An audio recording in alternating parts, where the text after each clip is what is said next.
Hello, welcome to Janky Asian Theater. Today we're going to do A New Hope. I'm the Mantis Detective, and enjoy the show. So, a long time ago in a galaxy far, far away, we've got the Empire and the Rebel Alliance. So, we start off the movie and the Rebel Alliance already looks like they're pretty much boned. So, we've got a fully armed Star Cruiser following a Corellian freighter, and they're just pounding away at them until they eventually lower down and sodomize the vessel. Now, on the inside, we've got a ragtag group of little teenage boys and middle-aged men, kind of like the defenders of Helm's Deep with laser guns, until a strike team of highly trained stormtroopers burst in, fuck up everybody, and Darth Vader comes in, strangles Captain Antilles, and demands where the princess is. Now, we don't fucking know who the princess is until these two little bastards come in. We've got R2-D2, the charming little sidekick trash can robot, and Homobot C-3PO. And they're kind of walking around the corridors as their friends and co-workers are getting vaporized by highly corrosive laser beams, I think. Probably. Anyway, they go down the corridor. R2-D2 gets touched by Princess Leia, who uploads some plans for something called the Death Star. Darth Vader finds them eventually, and the stormtroopers go in. Stormtrooper number 1 says, "There she is, set for stun." She shoots him in the chest, even though he clearly expressed he was not going to hurt her. Great job, Leia. You just committed murder. Anyway, they take him away, and we're back down over here to C-3PO and R2-D2, and they eventually get into an escape pod, and they get launched off the ship. Now, on the Star Destroyer, we have the captain and an ensign looking at the fucking escape pod and saying, "Oh wait, it's probably empty. They couldn't have just, I don't know, put a flash drive with the files on it and jettisoned it to the planet. Let's not check it out at all."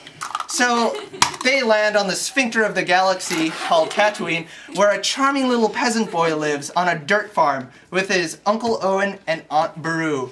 Now, Luke is a troubled little youth on his moisture farm, where I guess they farm mud. And he basically lives his life in squalor with these two. Now, one day, Uncle Owen and Aunt Beru are talking to him, and he can't leave the planet because he has to stay for one more season of what? Harvesting dirt? Sodomizing the ground?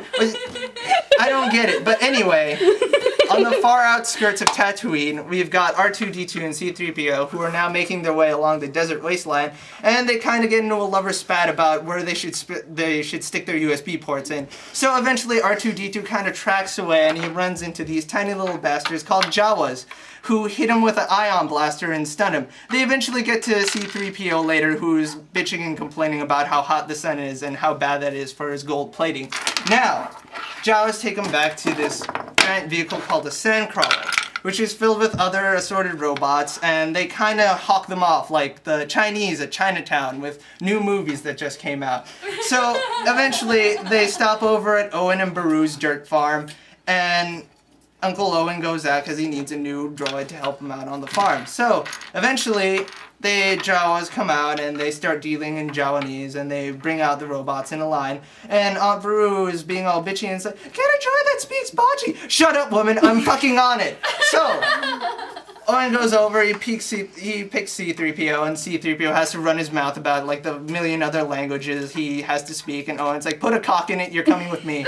So, he comes with them, and then C-3PO has the first spark of caring for his compatriot R2-D2, and he's like, "Wait, you might also need another droid to help you out. May I suggest that one?" Now, he does this after the other droid already destroys, explodes or shit, and Luke's like, "Alright, this droid looks okay." So, it takes C-3PO and the other droid, and he gives them a sexy oil bath. So, later that evening, after both the droids are kind of cooling off, Luke is messing around with R2-D2's components, and he eventually touches something that makes a hologram of Princess Leia. Now, Princess Leia appears, and she's like, "Help me, Ben Kenobi, you're our only hope." And Luke is like, "Oh, holy shit, who the fuck was that? She was hot." And C-3PO's like, "Oh, I didn't fucking idea." C-3PO, R2-D2, show him the rest of the tape, and R2-D2's like, what tape? "Oh wait, I'm shutting down, low power." So he shuts down, and Luke is like, whatever you two, I'm going to bed. And he does that. R2-D2 wakes up in the middle of the night and he goes off into the fucking desert. C-3PO saw the entire thing and he didn't care. He just sat there in his fucking oil bath. So Luke wakes up the next morning with like buckets full of dirt and he goes over to C-3PO and he's like, wait, where the fuck is the trash can? And C-3PO's like, he already left. You have no idea what Uncle Owen is going to do to me. For Christ's sake, we farm dirt. Oh, we gotta go find him. So they get on the land speeder and they drive all the way out in the outskirts of the desert. Luke is eventually out there and he finds R2-D2 like wanderingly aimless around, I guess, looking for some crackpot named Ben. So Luke is like, you're a little fucking idiot. I'm gonna give you such a whipping when we get home. So they go over there, but Luke he gets ambushed by these horrible gypsy people called the Tusken Raiders who club him over the head and attempt to drag him away, presumably to have ritual sodomy with him. At which point, Obi-Wan Kenobi goes in, flashes himself, which scares away the Tusken Raiders, who apparently operate like bobcats, and run away. Luke wakes up at his house, and he's like, oh, holy shit, you're that crazy hermit that lives out there. Yes, my name's Ben. And R2-D2 kind of cozies up to him like a dog that's never seen his master in, like, I don't know, 4 years or some shit like that. And he shows him the picture of Leia, and she tells him about the Death Star plans, and oh, you gotta come over to Holodran, because we're in really, really deep shit. I mean, Darth Vader's on our ass and everything. So Obi-Wan's like, oh, hey, by the way, you want to come with me? Your dad was a Jedi. Wait, what the fuck are you talking about? My uncle farms dirt and my dad ran dirt on a dirt ship. And he's like, no, actually, on the contrary, your father was quite an amazing man and it was an honor to fight with him until he was slain by Darth Vader, the douchebag of the galaxy. So Luke is like, you're crazy, I can't go with you. Well, can you at least give me a ride to Mos Eisley? Alright. So they get into the speeder and they kind of go for a little joyride around the desert until they find the sandcrawler who's been completely destroyed. So, you know, they check it out and they eventually realize, oh man, this was in a Sand Raider raid. Wait, hold on. Oh fuck, these were the same people who sold me the droids. We need to get home. So, they go over to the dirt farm to find out it's been raised for whatever reason, I guess for dirt. And we find Uncle Owen and Aunt Beru's charred corpses on the floor, and Luke is just like, you know what? Fuck it. Let's go. And they eventually end up in Mos Eisley, a hive of scum and villainy. So they eventually detract from their speeder and they go in. They manage to evade a couple of stormtroopers. Obi-Wan kind of fucks around with their heads, claiming that these aren't the droids they're looking for. They probably got fired, or probably worse, executed maybe. So they end up in the cantina, where Obi-Wan has made arrangements with a dapper little space pirate / smuggler named Han Solo and his walking shag rug, Chewbacca. So they kind of argue the semantics about how a parsec is a unit of time, not distance. And Han's like, you know what, you better shut your fucking mouth, kid. And he's like, I'm gonna take you to, I'm not gonna ask any questions about an old man and a child traveling together for a long point of time. You know what, whatever. I'll meet you guys at Docking Bay 94.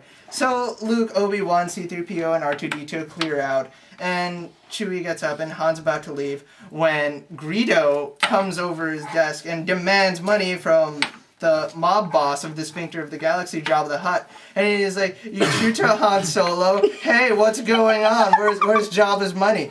And Han's like, I told you I don't fucking have it. And they kind of get into an argument and well, Han shot first. I would like to stress this point. Han shot Greedo first. He shot him in the fucking face dead.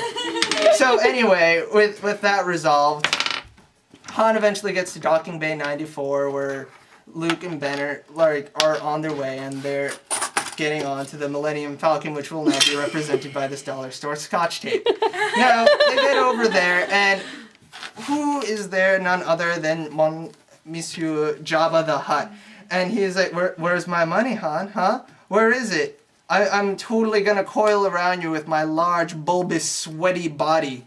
And Han's like, he tramples all over him and he pulls some really cool pirate shit with his, 18 plus charisma roll, and he's totally, I'll totally pay you back, like, you know, triple and shit. So clear the fuck out. I've got a pedophile and his boy toy to pilot to Alderaan or some shit like that.